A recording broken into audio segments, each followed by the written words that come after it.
ఈరోజు ఏం రోజు గుర్తుందా? మట్లాదివారం అంటే ఏంటి?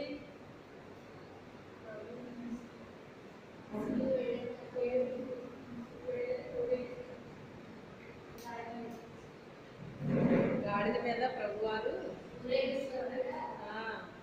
యెరూషలేముకి వెళ్ళారు కదా. అయితే వాక్యంలోకి వెళ్దాము. లోక రాసిన సువార్త. ఈ వాక్యము సువార్తలన్నింటిలో కూడా ఉంటుందండి. అయితే లోక సువార్తలో చూద్దాం మనం. 29వ వచనం నుండి 19వ అధ్యాయం 29వ వచనం నుండి చదువుదాం. ఆయన ఒలీవల కొండ దగ్గర ఉన్న బేత్ఫగే బేతనియా అను గ్రామముల సమీపంలోకి వచ్చినప్పుడు శిష్యులిద్దరిని పిలిచి, మీరు ఎదుటనున్న గ్రామంలోకి వెళ్ళుడి. అందులో మీరు ప్రవేశింపగానే కట్టబడి ఉన్న ఒక గాడిద పిల్ల మీకు కనబడు. దాని మీద ఏ మనుష్యుడు ఎన్నడూ కూర్చుండలేదు. దానిని విప్పి తోలుకొని రండి. ఎవరైనా మీరెందుకు దీన్ని విప్పుచున్నారని మీకు అడిగి ఎడల, ఇది ప్రభువునకు కావలసి ఉన్నదని అతనితో చెప్పుడని చెప్పి వారిని పంపెను. పంపబడిన వారు వెళ్ళి ఆయన తమతో చెప్పినట్టే కనుగొని ఆ గాడిద పిల్లను విప్పుచుండగా దాని యజమానులు, మీరు గాడిద పిల్లను ఎందుకు విప్పుచున్నారని వారిని అడిగిరి. అందుకు వారు, ఇది ప్రభువునకు కావలసి ఉన్నదని. తరువాత వారు యేసు వద్దకు దానిని కోలుకొని వచ్చి ఆ గాడిద పిల్ల మీద తమ బట్టలు వేసి యేసును దాని మీద ఎక్కించి ఆయన వెళ్ళుచుండగా తమ బట్టలు దారి పొడుగునా పరిచిరి. ఒలీవల కొండ నుండి దిగుచోటికి ఆయన సమీపించుచున్నప్పుడు శిష్యుల సమూహం అంతయు సంతోషించుచు, ప్రభువు పేరిట వచ్చు రాజు స్తుతింపబడును గాక, పరలోకమందు సమాధానమును సర్వోన్నతమైన స్థలములలో మహిమయు ఉండును గాక అని తాము చూచిన అద్భుతములన్నిటిని గురించి మహాశబ్దంతో దేవునికి స్తోత్రం చేయసాగారు. ఆ సమూహంలో ఉన్న కొందరు పరిసయ్యులు, బోధకుడా, ఈ శిష్యులను గద్దింపుమని ఆయనతో చెప్పగా ఆయన వారిని చూచి, మీరు ఊరకుండిన ఎడల ఈ రాళ్ళు కేకలు వేయదని మీతో చెప్పుచున్నానని. ఆయన పట్టణములకు సమీపించినప్పుడు దానిని చూచి దాని విషయమై ఏడ్చి, నీవును ఈ నీ దినమందైనను సమాధాన సంబంధమైన సంగతులను తెలుసుకొని లేదరా నీకెంతో మేలు. కానీ ఇప్పుడు అవి నీ కన్నులకు మరుగు చేయబడి ఉన్నవి. ప్రభువు నిన్ను దర్శించిన కాలము నీవు ఎరుగకుంటివి కనుక నీ శత్రువులు నీ చుట్టూ కట్టుకట్టి ముట్టడి వేసి అన్ని పక్కలను నిన్ను అరికట్టి నీలోనున్న నీ పిల్లలతో కూడా నిన్ను నేల కలిపి నీలో రాతి మీద రాయి నిలిచి ఉన్నది నేను దినములు వచ్చినని చెప్పింది. చాలండి, చిన్న ప్రార్థన చేసుకుందాం. ప్రభు నాతో మాట్లాడాలని ప్రతి ఒక్కరూ ప్రార్థించారు. పరిశుద్ధుడైన తండ్రి, మహోన్నతుడ, జీవాధిపతి, సర్వాధికారి, సర్వోన్నతుడ, సర్వశక్తి కలిగిన తండ్రి, మీకు వందనాలు, స్తోత్రాలు తండ్రి. నాయన ఈరోజు నాయన ప్రభు మట్టలాదివారముగా ప్రభు నాయన ఈరోజు నా ప్రభు నాయన నీ స్వరాన్ని మేము వినాలని ఆశపడుతున్నాం. ఆ రోజుని మేము చూడలేదు, వినలేదు, కానీ నాయన నీ యొక్క దైవజనులు చెప్పగా మేము విన్నాము తండ్రి. నీ యొక్క వాక్యములు మేము చదివాము తండ్రి. నాయన ఈరోజు నా ప్రభు నాయన ప్రత్యక్షముగా చూచినట్లుగా ప్రభు మాతో మీరు మాట్లాడండి పరిశుద్ధాత్మ దేవుడా. మాతో మీరు మాట్లాడండి పరిశుద్ధాత్మ దేవుడా. అది కళ్ళకు కట్టినట్లుగా మేము చూచినట్లుగా మాకు అనిపించాలి తండ్రి. అట్టి రీతిగా మాతో మీరు మాట్లాడండి ప్రభు. నీ ప్రత్యక్షత అనుగ్రహించండి నాయన. ప్రతి చెవి తెరవబడును గాక, ప్రతి హృదయం తెరవబడును గాక, ప్రతి మనోనేత్ర వెలిగించబడును గాక, నీ పరిశుద్ధ ఆత్మకార్యాలు బలముగా జరుగును గాక. ఈ దీనురాళ్ళు మరుగుపరిచి మాట్లాడుతండి నాయన. నీ వాక్యపు శక్తి బలముతో నన్ను నింపునాయన. నీ వాక్యముతో నన్ను అభిషేకించు నాయన ప్రభు. నీ ఆత్మ వశములకు తీసుకోండి నాయన. ఈ దీనురాలు మరుగుపరిచి మాట్లాడుతండి నాయన. నీ సత్యవాక్యమును సరిగా విభజించే మీ పరలోకము జ్ఞానముతో గ్రహింపుతో నింపు నాయన. ఆత్మకార్యము జరిగించు నాయన. సహాయము చేయతండి నాయన. నూతనమైన ప్రత్యక్షతలతో నాయన, నూతనమైన శైలిలో నా ప్రభు బోధించడానికి సహాయం చేయతండి. మీరే కార్యాన్ని జరిగించండి. మహిమ, ఘనత, ప్రభావాలు మీరు పొందుకోవలసిందిగా యేసు అతి పరిశుద్ధ నామములో అడిగి వేడుకొనుచున్నాము తండ్రి. ఆమేన్. హల్లెలూయా.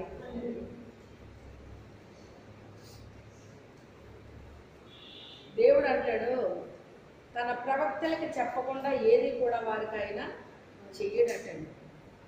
తన ప్రవక్తలకి చెప్పకుండా ఏది దేవుడు చెయ్యుడు అని వాక్యములు సెలవిస్తుంది. అయితే ఈ మాట ఒక ప్రవక్త గారు ప్రవచించారు.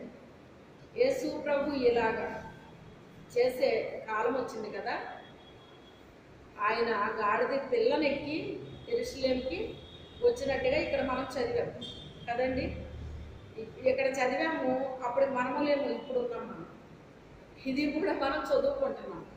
అయితే ఇది అప్పట్లో చూసిన వాళ్ళు కూడా ఇంకా చూడకముందే ప్రవక్త గారు ప్రవచించారు. ఎవరైనా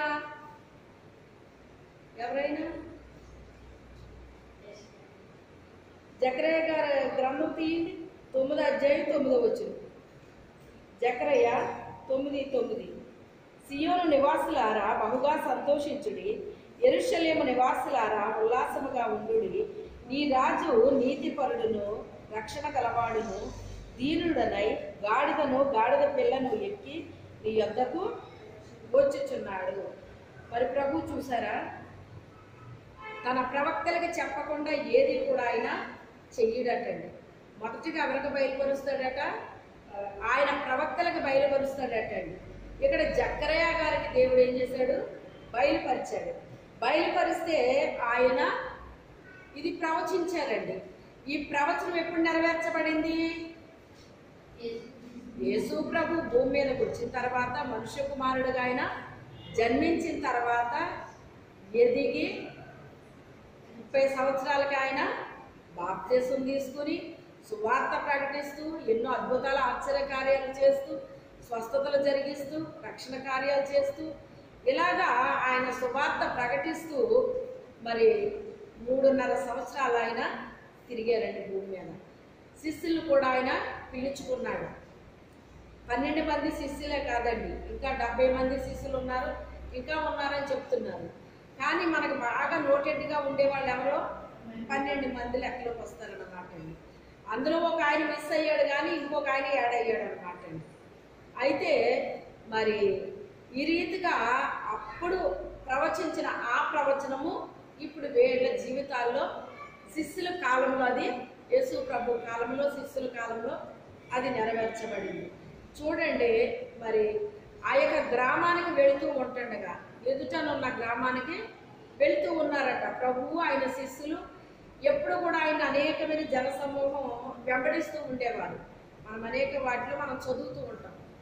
అయితే అనేక మంది జనాంగం మరి ఆయన వెంబడిస్తున్న టైంలో మరి ఆయన ఎదుటనున్న గ్రామానికి మీరు వెళ్ళండి అని 2 శిష్యులు పిలిచాడు. ఆయన 2 పిలిచి ఏమంటున్నాడు? మీరు ఆ ఎదుటనున్న గ్రామానికి వెళ్ళండి, అక్కడ వాకిట్లో ఒక కట్టబడిన గాడిద పిల్లకు మీకు కనబడుతుంది, దాన్ని విప్పి మీరు తోలుకొని రండి అన్నాడు ఆయన. చూడండి, ప్రభువారు చెప్పింది మనం చాలా జాగ్రత్తగా వినాలండి. విప్పి ఏం చేయాలట? విప్పితే అది రాదా? చూడండి, విప్పితే గాడిద రాదా? చెప్పండి, వస్తుందా? వస్తే విప్పేయండి అని చెప్పినేమో. ఒకవేళ ఆ గాడిదని విప్పండి, అదే వచ్చేటప్పుడు మీ వెనకాల అని చెప్పి ఉండేవాడు ఆయన. కానీ అది అలా రాదది, అది అలాగా. ఎందుకంటే ఆ రూట్లో రాలేదు ఎప్పుడున్నది. దానికి అసలు ఏ రూటు తెలియదు, దానికి ఏ రూటు తెలియదు. కొంతమందికి దేని గురించి కూడా తెలియదు అనమాట అండి. దేవుని గురించి తెలియదు, మరి దేని గురించి తెలియదు అనమాట. ఎందుకో మరి ఈరోజు టైం కాదు, కానీ అసలు ఒక వీడియో అది పెట్టాలి అని నాకు అనిపించింది అనమాట. చాలామంది క్రైస్తవులు అని చెప్పుకునేవారు ఈ పొరపాటుని చాలామంది చేస్తున్నారండి. అందరూ చేస్తున్నారని నేను చెప్పను, కానీ ఈ కాలంలో ఒక వ్యాధి వస్తుందండి.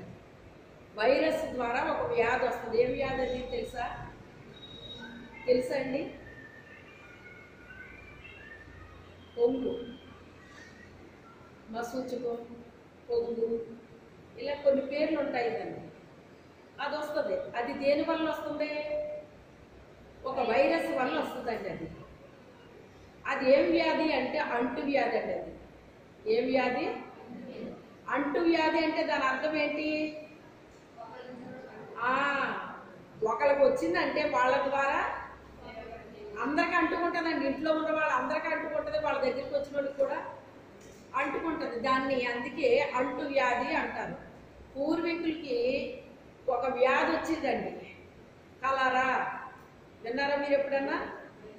కలరా వచ్చిందంటే ఏమైపోయేవారు కదా? ఏ వ్యాధి అది? అంటు వ్యాధి. ఇప్పుడు కలరా అంటే ఏంటది? విరేచనాలు అవుతాయి, అవునా? మరి ఇప్పుడేం చేస్తున్నారు?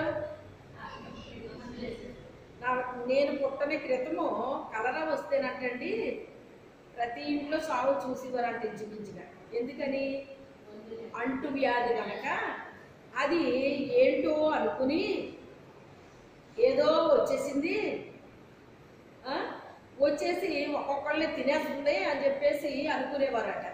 ఇప్పుడేం చేస్తున్నారు? హాస్పిటల్కి వెళ్ళిపోతున్నారు, మందులు తీసుకుంటున్నారు, చక్కగా నిక్షేపంగా వచ్చేస్తున్నారండి ఇంటికి.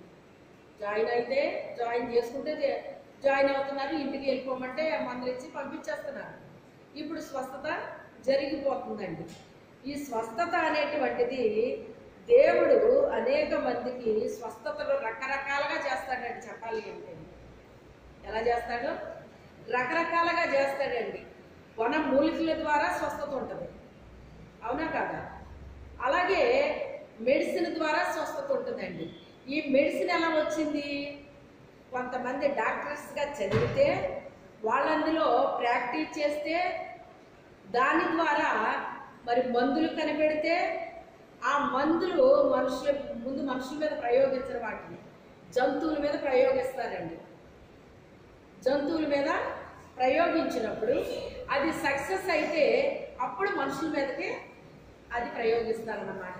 వెంటనే ఎప్పుడు కూడా మనుషుల మీద ప్రయోగించరండి. అది ఎవరు చేసింది అంటే సాతానుడు కొన్ని వ్యాధులు కలుగు చేస్తాడండి మనుషులకి. అందుకే కొన్ని వాతావరణం వల్ల వచ్చేవి ఉంటాయండి.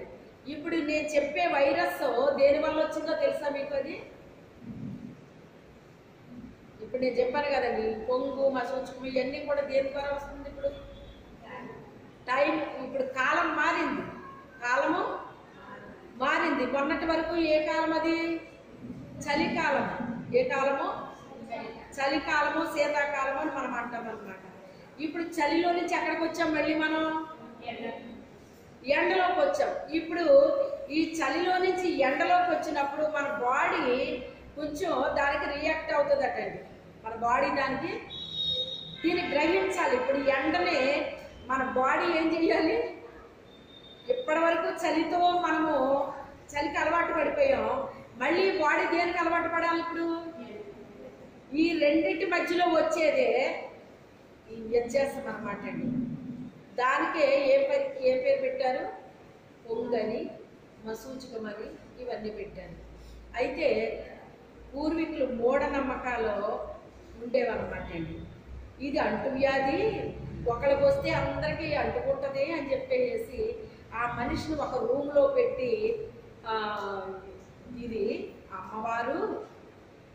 అమ్మవారికి ఏది ఇష్టమైతే అది పెట్టాలి, ఆమె కోరికలన్నీ తీర్చాలి, ఇవన్నీ ఈ రకమైనది అప్లై చేశారండి. అప్పటి వాళ్ళు అప్లై చేశారు. దాన్ని చేస్తే దాని నుంచి ఎందుకో మంచి విషయాలు తరతరాలకు అందించరు, కానీ మూఢనమ్మకాలు మాత్రం తరం వెంబడి తరం అందిస్తూ ఉంటారన్నమాట అండి.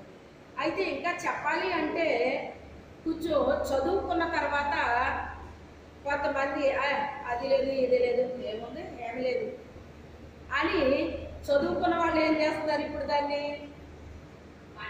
పాటించట్లేదు. దేవుడు లేదు అది మామూలుగా ఒక వైరస్, అది దాని వల్ల వస్తుంది కానీ దీనికి ఎందుకు వస్తుంది అది అని చెప్పి కొట్టి పారేస్తున్నారండి. ఎప్పుడు? విద్యని అభ్యసించిన వాళ్ళకి అది ఒక మూఢనమ్మకం అని కొట్టి పారేస్తున్నారు, అవునా కదా? కానీ కొంతమంది ఇళ్లలో ఉంటారన్నమాట అండి పెద్దోళ్ళు. ఆ పెద్దోళ్ళు ఏం చేస్తారంటే, బాబాయ్ అలా కొట్టేకు, అది కాదు ఇది అమ్మవారిది అని చెప్పేసి వీళ్ళు భయాన్ని పుట్టిస్తారన్నమాట అండి. ఎవరికి? ఇంట్లో ఉన్న వాళ్ళందరికీ భయాన్ని పుట్టిస్తారండి.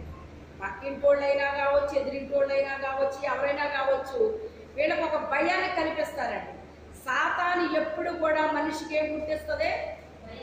భయాన్ని పుట్టేస్తుంది. మీరు గుర్తుపెట్టుకోండి, భయాన్ని పుట్టేస్తుంది. ఆ భయం ద్వారానే మనకి రకరకాలు కలుగు చేస్తుందండి. భయపడ్డామా రకరకాలు మనకు వస్తాయి. భయాన్ని ఎప్పుడైతే మనం విడిచిపెట్టామో, ఒకవేళ దానికి శక్తి ఉంటే ఉండొచ్చు, కానీ దాన్ని ఏం చేస్తాం మనం? దాన్ని జయిస్తామండి. ఏం చేస్తాం మనం? దాన్ని జయిస్తాం.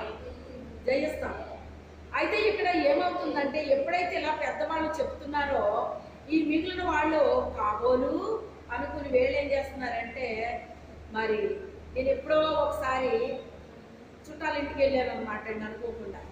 వెళ్తే ఆమె మామూలు కొన్ని విషయాలు మాట్లాడుతూ ఆమె చెప్తుంది అనమాట. వాళ్ళ అత్తయ్య గారు వచ్చి, అమ్మో ఇది అమ్మవారిది, ఇది ఏం కావాలంటే అది పెట్టాలి, పెట్టకపోతే తీసుకెళ్ళిపోద్ది అని చెప్పేసి చెప్పిందంటండి.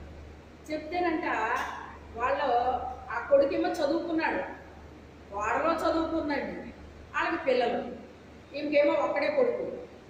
అందుకని ఈమె పల్లెటూరులో ఉంటుంది, వీళ్ళు కొంచెం టౌన్లో ఉన్నారు. ఇక్కడ వచ్చేసింది ఆవిడ. వచ్చేసి ఇవన్నీ భయాలు పుట్టించేసి, మీకు ఇవన్నీ నమ్మకం లేకపోతే లేకపోవచ్చు, కానీ నాకున్నాయి ఈ నమ్మకాలు, బాబాయ్ నా మనలో బాగా ఉండాలి నాకు అని చెప్పేసి, అరే అబ్బాయి కళ్ళు తీసుకురారా అన్నదంట. ఆ అబ్బాయి కళ్ళు సారాలు తాగిపోదు. కానీ ఇప్పుడు తల్లి ఏమంటుంది? తీసుకురామంటుంది.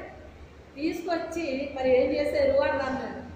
ఏం చేయడం ఏంటంటే, మంచం మీద ఏమో పిల్లడు పడుకున్నాడంట, మంచం 4 కోళ్ళ మీద కళ్ళు పోయాలటండి. ఆ తర్వాత ఆ నోట్లో పోయాలంట.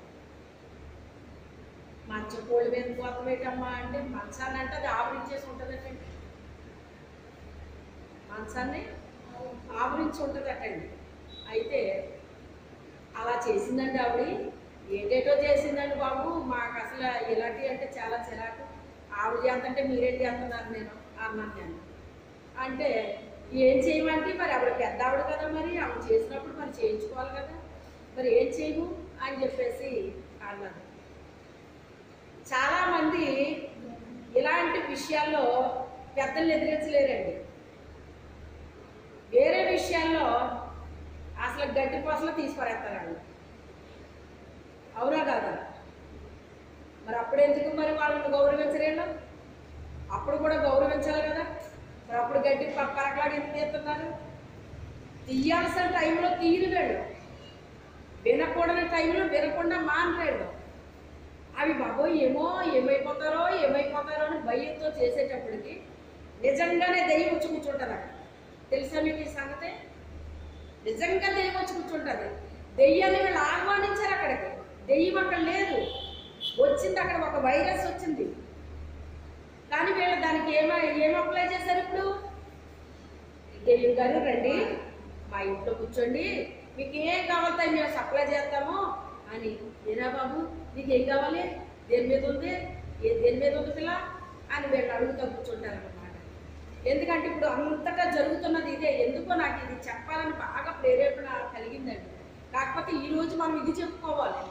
మరి ఎందుకు పరిశుద్ధాత్మ దేవుడు మళ్ళించాడు అనమాట. ఇప్పుడు ఈరోజు ఇది చెప్పకూడదు కదా, అది చెప్పాలి కదా అని నేను అనుకుంటే మళ్ళీ ఏదైనా ఇదే వస్తుంది. మరి ఇది అనేక మందికి మరి ఉపయోగమేమో నాకు తెలియదు అనమాట. ఎందుకంటే ఈ ఉదయం నుంచి నాకు చాలా డిస్టర్బెన్స్గా అయిపోయింది అనమాట అండి. సాతానుడు చాలా పోరాడడం మొదలుపెట్టాడు అనమాట నా మీద ఈరోజు ఉదయం నుంచి. అసలు ప్రతి విషయంలో కూడా చాలా పోరాటాన్ని ఎదుర్కొనే మందిరంలోకి వచ్చాను అనమాట. అయితే ఈరోజు ఖచ్చితంగా దేవుడు తన వాక్యము ద్వారా చాలా మందిని దర్శించబోతున్నాడని మాత్రం నాకు అర్థమయ్యింది. అయితే ఇది సక్సెస్ అవుతుంది. చాలా మందికి విడుదల పొందుతారు. ఈ వాక్యాన్ని విన్న వాళ్ళు కనీసం తెలియని వాళ్ళు విడుదల పొందుతారు. హల్లెలూయా. ఎందుకంటే తెలిసి తెలియని వాళ్ళు ఉంటారు చాలా మంది, తెలియక చేసేవాళ్ళు ఉంటారు కొంతమంది.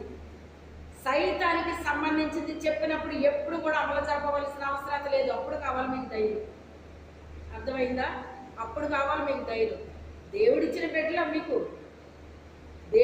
బిడ్డలు మీకు తీసుకెళ్ళి దెయ్యాల చేతుల్లో పెట్టుకోవడం ఏంటి? నాకు అర్థమవుతుంది. రండి దెయ్యం గారు, మా ఇంట్లోకి రండి, కూర్చోండి, మీకేం కావాలో మేము సప్లై చేస్తాము అని చెప్పేసి ఆ పిల్లడికి బాగోలేదో పిల్లకి బాగోలేదో నీకు ఏది తినాలన్నో చెప్పు ఏది తినాలన్నో చెప్పు అని చెప్పేసి వాళ్ళు అడుగుతుంటే ఈ దెయ్యం పట్టినోళ్ళు ఇక దెయ్యం ఆవరించేస్తుంది అక్కడ ఇంకా టెస్ట్ వేసుకుని కూర్చుంటుంది ఇంకా అవి కావాలి ఈ కావాలి అవి కావాలి ఈ కావాలి అని చెప్పేసి ఇంకా దెయ్యం తిండి తిన్నట్టు వాళ్ళు తింటారండి. నిజంగా వ్యాధితో బాధపడే వాళ్ళు అలా తినరాండి, అలాగా తినరు. ఎందుకంటే ఆ వ్యాధి యొక్క లక్షణాలు కొన్ని ఉంటాయండి. ఒళ్ళంతా నొప్పిగా అయిపోద్దని, మంట పుడుతుందని, మరి కనీసం కళ్ళు గొంతు అన్నీ కూడా నొప్పి అయిపోతాయని ఇవన్నీ కూడా విన్నామన్నమాట. అది ఆ వ్యాధి యొక్క లక్షణాలు అండి. అవి కొన్ని వ్యాధులకి కొన్ని లక్షణాలు ఉంటాయండి. ఆ వ్యాధి యొక్క లక్షణాలు అవి. అందుకని వాళ్ళు తినడానికి త్రాగడానికి ఇబ్బంది పడతారు వాళ్ళు. కానీ మీరు గమనించండి, ఇలాగ ఎప్పుడైతే దెయ్యాన్ని ఆహ్వానించిన వాళ్ళు ఉన్నారో వాళ్ళు విపరీతంగా తింటారన్నమాట అండి. ఎందుకని ఆ పిల్లలు ఏది ఆవరించింది? దెయ్యం తిండి తినడం మొదలు పెడతారన్నమాట. వాళ్ళు తినేదానికంటే ఎక్కువ తినేస్తూ ఉంటారు, ఎక్కువ తాగేస్తూ ఉంటారు. ఇదంతా దెయ్యపు లక్షణాలు అన్నమాట అండి. వాళ్ళని ఎప్పటికది వదలడానికి ఇష్టపడదే కాదు వాళ్ళని. అసలు దెయ్యం లక్షణం ఏంటండి? భయపెట్టైనా నువ్వు ఇలా చెయ్యకపోతే నేను తినేస్తాను అని చెప్పేసే కదా చెప్తుంది దెయ్యం ఎప్పుడు కూడా. అలాగనే చెప్తుందా కాదా? కదా అది దెయ్యపు లక్షణాలు. చక్కగా చదువుకున్నారు మీరు, జ్ఞానం ఇచ్చాడు దేవుడు. కొన్ని చదువుకోకపోయినా కనీసం రక్షించబడిన వ్యక్తికి ఏమిస్తాడు దేవుడు? జ్ఞానం ఇస్తాడు, తెలివిస్తాడు. నీ చదువుకు సంబంధం లేదు. ఇది దేవుడు జ్ఞానం ఇస్తే చదువుకి సంబంధం ఉండదండి. అది తెలియని విషయమైనా సరే దేవుడు జ్ఞానం ఇచ్చి దాన్ని అసలు తీసి పారేసినట్టు మాట్లాడతారు వాళ్ళు. నా దేవుడు ఉన్నాడు, నా దేవుడు చూసుకుంటాడు అని చెప్పేసి అలా చేస్తారన్నమాట. మా చిన్న పాపకి 4వ సంవత్సరం 5వ సంవత్సరంలో ఇలాగే పొంగు వచ్చిందనమాట అండి. అది పొంగు అంటే ఏంటో కూడా నాకు తెలియదు ఆ టైంలో. ఎవరో లేరండి, ఆయన ఆఫీస్కి క్యాంప్ వెళ్ళిపోయారు, 2 పిల్లలు స్కూల్కి వెళ్ళిపోయారు, 3వ పాపకి వచ్చింది. 6 బయట ఇలాగ దొడ్లో మంచం వేసి పడుకోబెట్టాను అనమాట, చల్లగా ఉంటుందని. అవి బాబు ఒళ్ళంతా మండిపోతుంది, విసురు విసురు అంటుంది ఆ అమ్మాయి. బయట ఫ్యాన్ ఉండదు కదా మరి. అయితే విసురు అంటే విసురుతుంటే అమ్మాయికి మండిపోయి మండిపోతుంది అంటుంది. ఏం చేయాలో నాకు అర్థం కావట్లేదు. అప్పుడు ఆయిల్ తీసుకొచ్చి ప్రేయర్ చేసి ఒళ్ళంతా రాసేసాను. అలాగే 2-3 సార్లు రాసేటప్పటికి చల్లబడిపోయింది మమ్మీ అన్నారు. చల్లబడిపోయింది అన్నారు. మరి ఎలాగ జరిగింది ఇది? ఇక నేను ఏమీ చేయలేదండి. ఎందుకంటే మరి ఇంకెవరు లేరు మాకు ఇంట్లో చెప్పడానికి కూడా. అది చెప్పడానికి లేదు, ఇది చెప్పడానికి, ఏది చెప్పడానికి లేదు. మేమే ఉన్నాం. కనీసం ఆయనకు కూడా తెలియదు ఇలా జరిగిందన్న విషయం. ఏది జరిగినా ప్రార్థన చేసి ఆయన అప్లై చేయడం నాకు అలవాటండి. ప్రభువా ఇదిగో మీలో రోగి అయిన ఉన్న వారికి ప్రార్థన చేసి నూనె రాయండి అని నువ్వు చెప్పావు కదా. ఈ యొక్క ఆయిల్ ప్రభువా నువ్వు మరి అభిషేకించు. ఇందులో ఏమి రిలీజ్ చేస్తావో, ఈ బిడ్డకి ఏది అవసరమో అది ఇందులోకి రిలీజ్ చేయి ప్రభు అని ప్రార్థన చేసి అది రాశానండి. ఏమీ లేదు, అయిపోయింది. మచ్చ కూడా లేదండి ఆ పాటలో. మొన్న మధ్య నాకు 4-5 పొక్కులు వచ్చినాయండి. పొక్కులు ఇలాగ పేలడంలాగా వచ్చేది కాదండి. అది ఇదేంటి ఒక పొక్కు మండుతుంది అనమాట. ఎందుకు ఇలా ఉందేంటి అది చేయి పెట్టి చూస్తే ఇక్కడ మెడ మీద అది ఏంటో తక్కువ ఊడిపోయినట్టు ఉందనమాట. ఇదేంటి ఎలా ఉందేంటి ఇక్కడ ఎందుకు ఇలాగయ్యిందా అనేసి అనుకునేసరికి అది మండుతుంది అనమాట అండి. ఆ రకంగా మొత్తం మీద 3-4 పొక్కులు నాకు కనిపించినాయి అన్నమాట. తెలిసి ఎక్కడ ఎందుకు వచ్చింది కొన్ని ఏదైనా ఏదైనా గోరు గీస్తుందో ఏంటో అనుకున్నాను నేను. మరి అక్కడక్కడ ఎలా వచ్చినాయి అయ్యి ఏమో తెలియదు. అసలు కనీసం ఆయిల్ కూడా రాయలేదు నేను. దేవుడి స్తోత్రం. స్వస్థపరిచి ఏమోమో మనలోనే ఉంటాయండి. ఇంకా నువ్వు కూడా రాయకపోయినా కూడా తగ్గిపోతాయి ఒక్కోసారికి. అర్థమైందా? నిన్ను స్వస్థపరిచి ఏమోవాను నేనే అన్నాడా లేదా ఆయన? ఈ మాట అన్న ఆయన ఏమన్నా సార్ మామూలు ఆయన మాతో చెప్పిన ఆయన సకల సృష్టికర్తమైన దేవుడు చెప్పాడు మనకి ఈ మాట. సమస్తాన్ని సృష్టించిన సృష్టికర్త చెప్పాడు ఈ మాట. ఏమీ రాయలేదండి. మీరు నమ్మండి నమ్మకపోండి, అది మీ విశ్వాసాన్ని బట్టి నమ్ముతారు. నేను ఏమీ రాయలేదు అసలు. ఏంటి ప్రభా ఇలా వచ్చినాయమ్మని అంతే. దానికోసం ప్రార్థన కూడా చేయలేదు. నేను ఇది తగ్గించు ఇలా చెయ్యని కూడా నేను అనలేదండి. ఎప్పుడు పోయినాయో నాకు తెలియదండి. వాటిని మనం పట్టించుకుంటే మనల్ని అవి పట్టించుకుంటాం, మనం వాటిని పట్టించుకోకపోతే అవి పట్టించుకోవాలన్నమాట. అలా అని మిమ్మల్ని పట్టించుకోకుండా వదిలేమని నేను చెప్పను. నాది వేరు, మీది వేరు. కాకపోతే ఇలా దెయ్యాలను పిలిచి మాత్రం మీరు పేటైతే మీ పెద్దోళ్ళు అయ్యో కుర్చీ ఇవ్వాలమ్మా, కూర్చోబెట్టాలమ్మా, అడిగి ఏం కావాలో అడిగి పెట్టేసేయాలమ్మా వాళ్ళకి అని చెప్పేసి ఆ దెయ్యాలను ఆహ్వానిస్తే అవి కూర్చుని గొంతేలమ్మ కోరికలు అంటారండి. వాటిలే ఆ కోరికలు కోరుతారు. వీళ్ళకి గొంతు నొప్పి వల్ల కొన్ని తినడానికి ఇంట్రెస్ట్ ఉంటుంది, కొన్ని తినడానికి ఇంట్రెస్ట్ ఉండదు. అది దాని యొక్క లక్షణం అండి. అది మామూలుగా వచ్చే వాళ్ళకి అన్నమాట. ఈ దెయ్యాన్ని ఆహ్వానించే వాళ్ళకి ఇలా ఉండదండి. అవి కావాలి, ఇవి కావాలి, అవి కావాలని చెప్పేసి ఆ దెయ్యం తిన్నట్టు తినేస్తారు అన్నమాట. దెయ్యం ఎంత తిన్నా దానికి ఎంత తృప్తి ఉంటుందండి. ఇంకా పెట్టరండి, ఇంకా పెట్టరండి, ఇంకా పెట్టరండి. ఆ కళ్ళు కోసేస్తుందంట ఆవిడ. మళ్ళీ ఏం చేస్తుందంట, ఓ కోడిని కోస్తుందంట, ఆ మధ్య చుట్టూ దగ్గర తుడిచిందంటండి. అసలు దానికి ఆ కోడికి ఏమైనా సంబంధం ఉందండి? ఆ రక్తం తాగుద్దటండి. ఇలాంటివన్నీ మూఢనమ్మకాలు అన్నమాట అండి. ఆ మూఢనమ్మకాల్లో కొని తెలియనటువంటి వాళ్ళు చేశారంటే అది పెద్ద విచిత్రం కాదండి. దేవుని పిల్లలని చెప్పుకునేవాళ్ళు, దేవుని మందిరానికి వచ్చేవాళ్ళు, ఉపవాసాలు ఉండేవాళ్ళు, కానుకలు అర్పించేవాళ్ళు, మందిర పరిచర్య చేసేవాళ్ళు, దేవునికి అన్నీ చేస్తారండి. ఇవి చేస్తున్నారండి, అన్నీ చేస్తున్నారు, ఇవి చేస్తున్నారు. మరి ఇప్పుడు దేవుడి పిల్లలు ఎలాగవుతారో నాకు అర్థమవుతుంది. నువ్వు దేవుడి బిడ్డవైతే నువ్వు దేవుడు చెప్పినట్టుగా వినాలి కదా, అవునా కాదండి? వీళ్ళు ఎవరమ్మంటే మా పిల్లలండి అంటాము, అవునా? మా పిల్లలు అంటాం, మా కోళ్ళు అంటాం, మా కుక్క అంటాం, మా మేక అంటాం, మా గొర్రె అంటాం, మా గేదె అంటాం. మాది మాది మాది మాది అన్నటప్పుడు నీ స్వరాన్ని వినది ఏం చేస్తుంది? పక్కింటి వాళ్ళు రా అంటే వెళ్తుంది, నువ్వు రా అంటే వస్తుంది అది, అవునా కాదా? ఎందుకని? అది నీదది. నీ పిల్లలు కనుక నువ్వు పిలిస్తే వాళ్ళు వచ్చేస్తారు, నువ్వు చేయమన్నది చేస్తారు, నువ్వు వద్దన్నది మానేస్తారు. నీ పిల్లల కానోళ్ళని నువ్వు పిలిస్తే వాళ్ళు రావచ్చేమో కానీ నువ్వు పెట్టింది తినొచ్చేమో కానీ నువ్వు చెప్పింది చేస్తారు వాళ్ళు. నీకు ఇష్టం లేని పని చేయమంటే చేస్తారా వాళ్ళు? ఎప్పుడు కూడా తన తల్లి తండ్రి చెప్పిన మాట వినేవాళ్ళే తన బిడ్డలు. అలాగే మన పరలోకపు తండ్రి ఉన్నాడే, ఆయనకు మనం బిడ్డలమైతే ఆయన ఏం చెప్తే అదే మనం తూచా తప్పకుండా చేస్తామండి. అర్థమైందా? ఇలాంటివి నేను ఎదుర్కొన్నానండి. ఎదుర్కోకుండా ఎవరు ఉండరండి. యేసు ప్రభు భూమి మీదకి వచ్చాక మనుష్య కుమారుడుగా ఇవన్నీ ఎదుర్కోలేదా? ఆయన ఎదుర్కొన్నాడా లేదా? అలా అని చెప్పేసి తండ్రికి విరోధముగా పనిచేశాడు ఆయన? పనిచేయుడు. మనము అంతే. భూమి మీద ఉండొచ్చు, లోకంలో ఉండొచ్చు, కుటుంబాల్లో ఉండొచ్చు, గ్రామాల్లో ఉండొచ్చు, అన్నీనమాట. పుట్టింటికి వెళ్తే అనేవారు గ్రామదేవతను ఆహ్వానించాము, పుట్టింటికి వచ్చిన వాళ్ళు అది అయ్యే వరకు వెళ్ళకూడదనేవారు.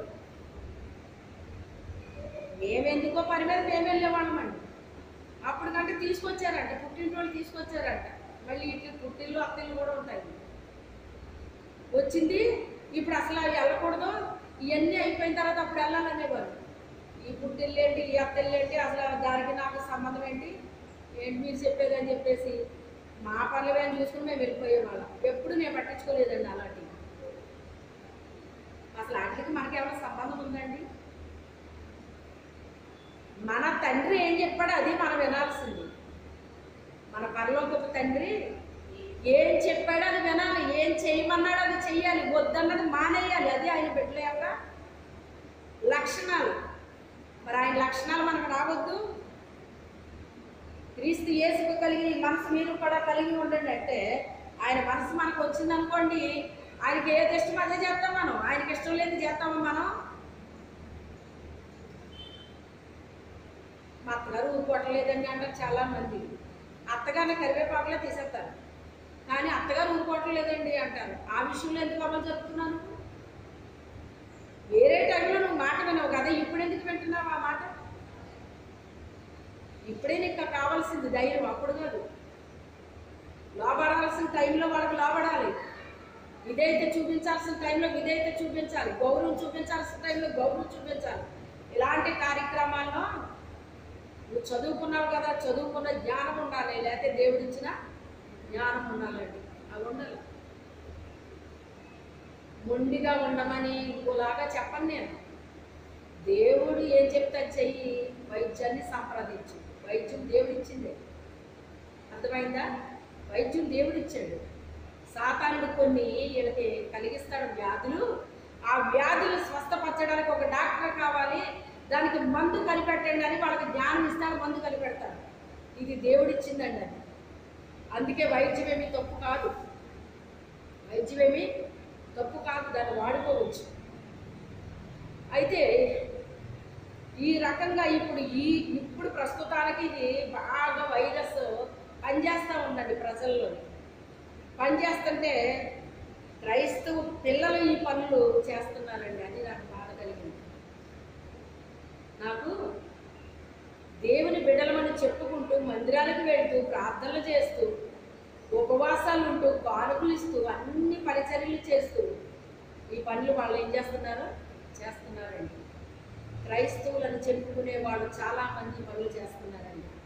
వారందరూ కూడా విని మీ మనసులో మార్చుకుంటారని పరిశుద్ధాత్మ దేవుడు నాలో పెట్టిన ఆ భారాన్ని బట్టి మాటలు మీతో నేను పంచుకుంటున్నాను. ఈ మాటలు విన్న మీరు ఇప్పుడైనా మీరేం చేయాలి? వైద్యాన్ని సంప్రదించండి. ఆయిల్ తీసుకుని ప్రార్థన చేసుకుని మీ బిడ్డలకి శరీరం అంతా రాయింది. ఆ బిడ్డలకి ఖచ్చితంగా స్వస్థత వస్తుంది. ఇస్తాడు ఆయన. మనలో లేదు స్వస్థత, దేవుళ్ళో ఉంది స్వస్థత. ఆయన మనకి ఇస్తాడండి. ఆయన తప్పకుండా ఇది విన్న వారందరూ కూడా తెలుసుకుని మళ్ళీ మళ్ళీ తప్పు చేయకుండా చూసుకోవాలని దేవుడు, పరిశుద్ధాత్మ దేవుడు నా హృదయంలో పెట్టిన ఈ ప్రేరేపణ నేను ఇప్పుడు చెప్పకూడదు అనుకున్నాను, కానీ చెప్పించేశాడు ఆయన. మరి ఎవరెవరికో ఇది అవసరం ఉంది ఈరోజు, అందుకే ఆయన చెప్పించాడు అనమాట అండి. అయితే ఇది వాతావరణంలో వచ్చిన వ్యాధే తప్ప అంతకంటే ఏమీ కాదండి.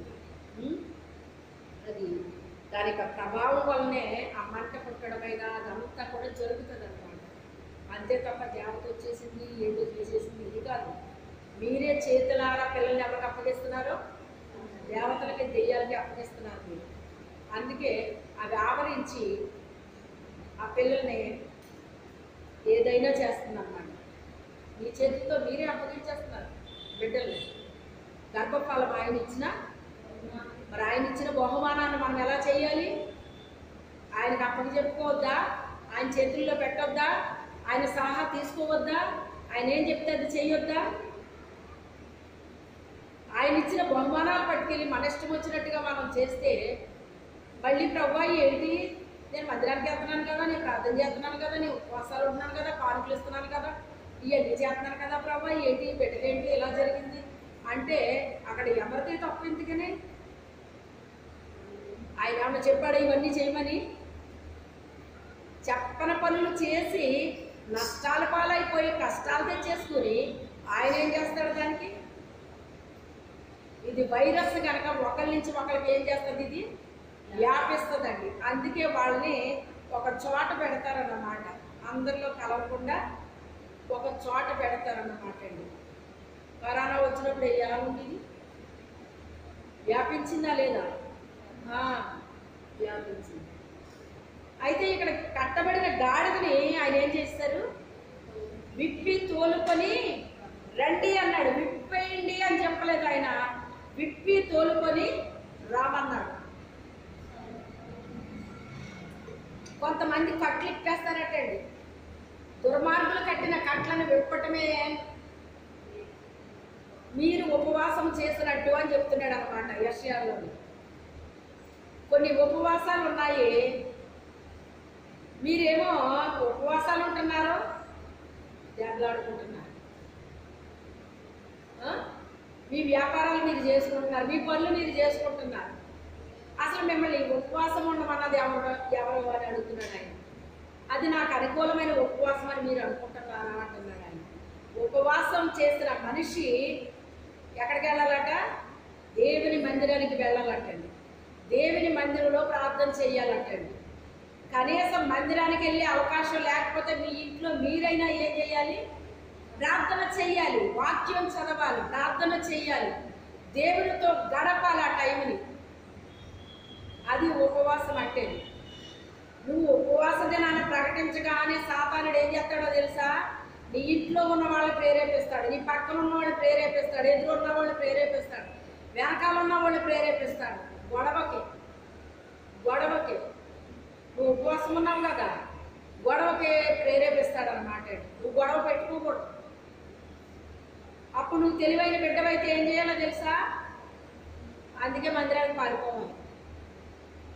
ఏం చేయాలి? మందిరానికి పారిపోతే ఇంక ఈ గొడవలేమి ఉండవు కదా. ప్రశాంతంగా మందిరంలో నువ్వు ప్రార్థన చేసుకోవచ్చు, పాటలు పాడుకోవచ్చు, వాక్యం చదువుకోవచ్చు, ధ్యానించుకోవచ్చు, హాయిగా ఫ్రెష్గా ఇంటికి వెళ్ళొచ్చు అనమాట. హ్యాపీగా ఉంటుంది. నువ్వు ఇంటి దగ్గర ఉండి నేను ఉపవాసం చేస్తాను, నేను ప్రార్థన చేస్తాను అంటే ఎవరో ఒకళ్ళు ప్రవేశించేసి నీకు ప్రార్థన ఉండదు, నీకు వాక్యము ఉండదు, నీకు దైవ సన్నిధిలో గడిపే అవకాశము ఉండదు, ఏది ఉండదో. అనవసరంగా ఉపవాసం ఉన్నానా అని నీ మట్టుకు నీకే ఏమొస్తుంది? ఉపవాసం లేనప్పుడే బాగుంది, ఉపవాసం ఉన్న రోజున ఇలాగైపోయింది ఏంటి అని చెప్పేసి. ఉపవాసం చేసిన రోజుని కొన్ని చెప్తున్నాను మీకు. ఒక్కొక్క పక్కింటోళ్ళు గొడవెట్టేసుకుని పోనండి. మా ఇంట్లో గొడవ లేకపోయినా పక్కింటోళ్ళు గొడవెట్టేసుకుని ఏవండి అని నా దగ్గరికి తీర్పు నన్ను అడగడానికి వచ్చేవారు. అసలు నన్ను అడగడం ఏంటన్నా? వాళ్ళు గొడవ పెట్టుకుని తండ్రో ఈ సైతాన్ని వాళ్ళు ప్రేరేపించేసినట్టుందని చెప్పేసి వీధి గుమ్మాలో నుంచి నేను పారిపోయేదాన్ని చర్చికి. వీధి గుమ్మాలో వచ్చి దొడ్డేటికి వెళ్తే నేను వచ్చి నన్ను వాళ్ళు మాట్లాడతారు, నేను ఇంకా అక్కడ ఏమైపోతాను? ఇప్పుడు ఇరుక్కుపోతాను. ఇప్పుడు ఇంకా అదే పోయిందిలే అనేసి అమ్మ నేను వెళ్ళిపోతున్నానని చెప్పేసి ఇంకా తాళం వేసుకుని ఇంకా పరుగు అనమాట అండి. ఇంకా చర్చికి ప్రతి ఒక్కరికి ఉంటాయండి ఇలాంటివి. అమ్మగారికి ఏవేమో ఇలాంటివి ఏమిని హ్యాపీగా ఉండి ఊరు బాబులు ఆవిడ అని అనుకుంటున్నారా? ఇలాంటివన్నీ నేను అనుభవించాను, ఇలాంటివన్నీ అనుభవించానండి. అప్పుడు మనం ఏం చేయాలంటే తెలివిగా మనం మందిరానికి ఏం చేయాలి? పోవాలి. నేను పిలిచేటప్పటికీ ఇంకా అక్కడ ఉండకూడదు. నువ్వు ప్రశాంతంగా దేవుని మందిరంలో నువ్వు దేవునితో గొడవ.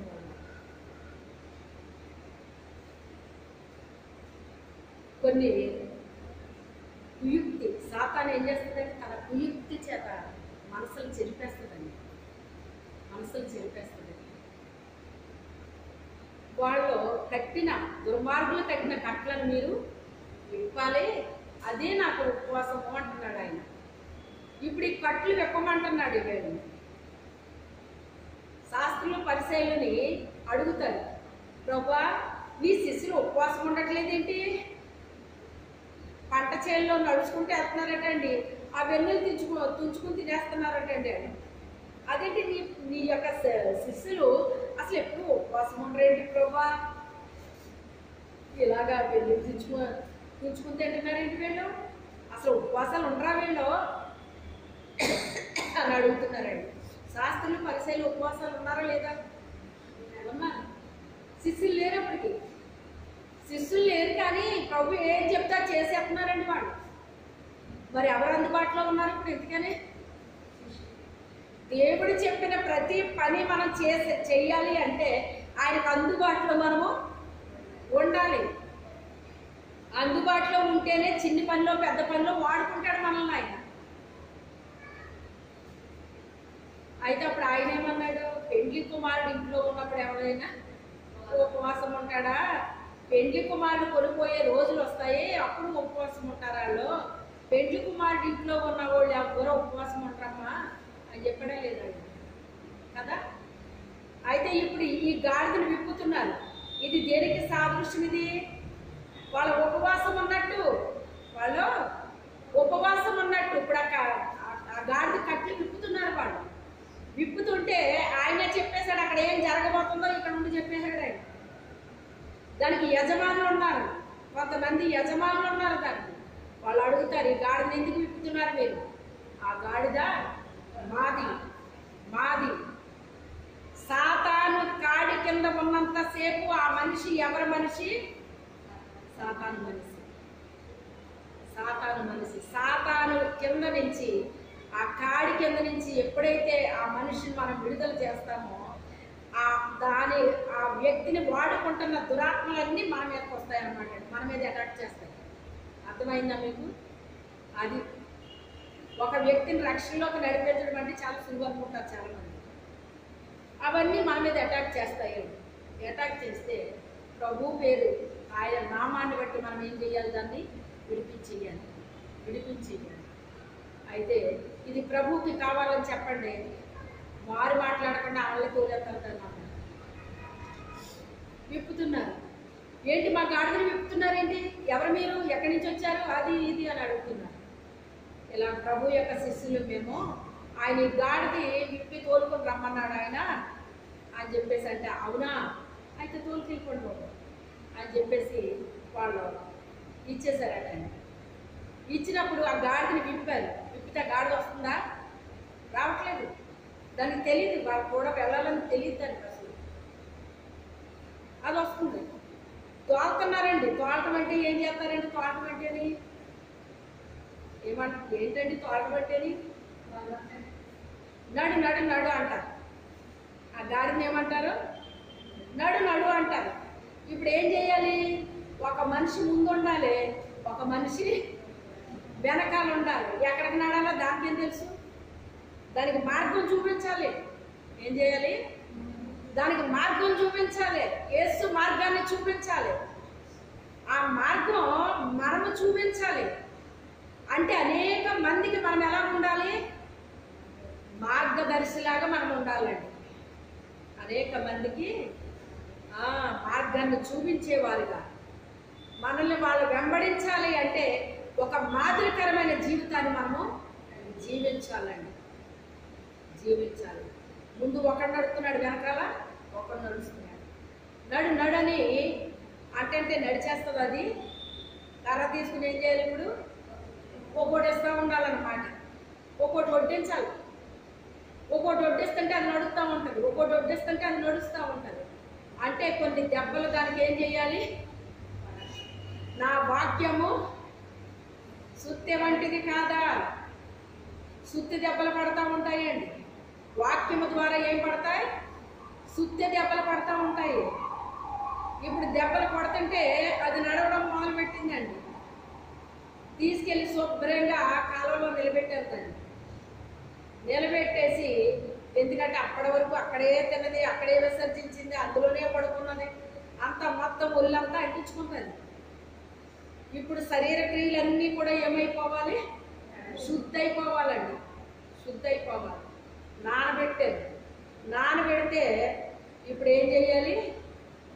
గడ్డి తీసుకుని శుభ్రంగా తోమేయాలన్నమాట.